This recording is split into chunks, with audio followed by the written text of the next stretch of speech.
জামাত যে কতটা পরিপক্ক রাজনীতি করে সেটা তারা আরও একবার প্রমাণ করল। সম্প্রতি গণভোট আয়োজনকে কেন্দ্র করে যখন জামাত ইসলাম এবং বিএনপি তারা উভয়ই দুই মেরুতে অবস্থান করছিল, ঠিক তখনই মনে হচ্ছিল যে দেশে হয়তো একটা সংঘাতের রাজনীতি দিকে এগিয়ে যাচ্ছে।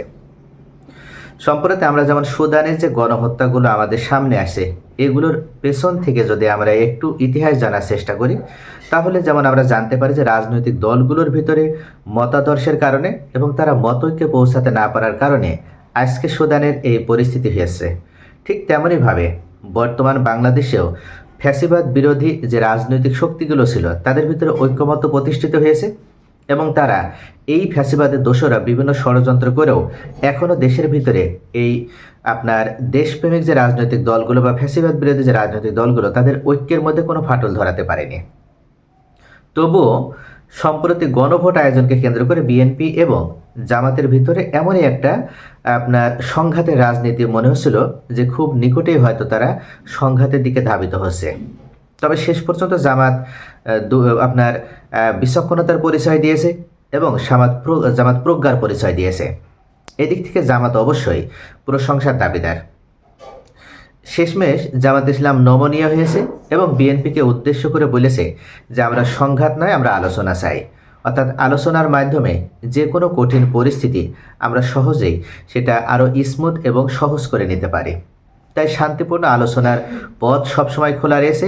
এই মুহূর্তে এই বড় দুইটা রাজনৈতিক দল তারা একে অন্যের সাথে আলোচনার ভিত্তিতে সকল যে বিতর্কিত সমস্যাগুলো রয়েছে সেই বিতর্কিত সমস্যাগুলো সমাধানের জন্য তারা এগিয়ে যেতে চাচ্ছে।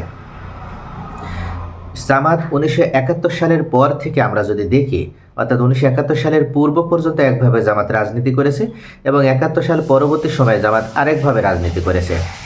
এই রাজনৈতিক দলটি বিভিন্ন চড়াই উতরাই পেরিয়ে আজকের এই পর্যায়ে এসেছে।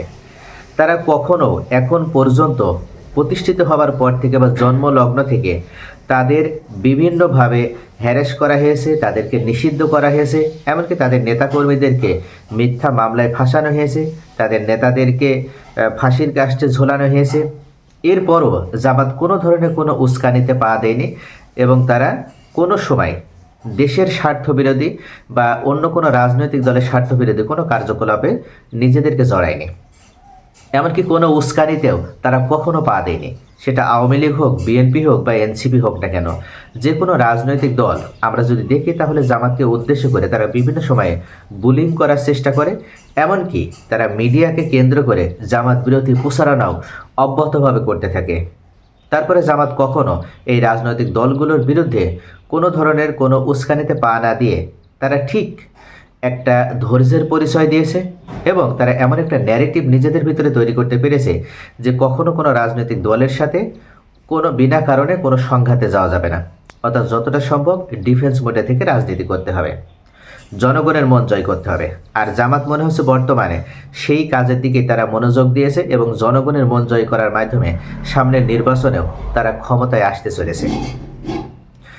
দেশের আকাশে গণভোটকে কেন্দ্র করে যে একটা অস্থিরতা তৈরি হয়েছিল, অবশেষে সেই অস্থিরতা কেটে গিয়েছে এবং এই মুহূর্তে জামাত এবং বিএনপি তারা আলোচনার ভিত্তিতে বিতর্কিত সমস্যাগুলো সমাধান করতে চায়।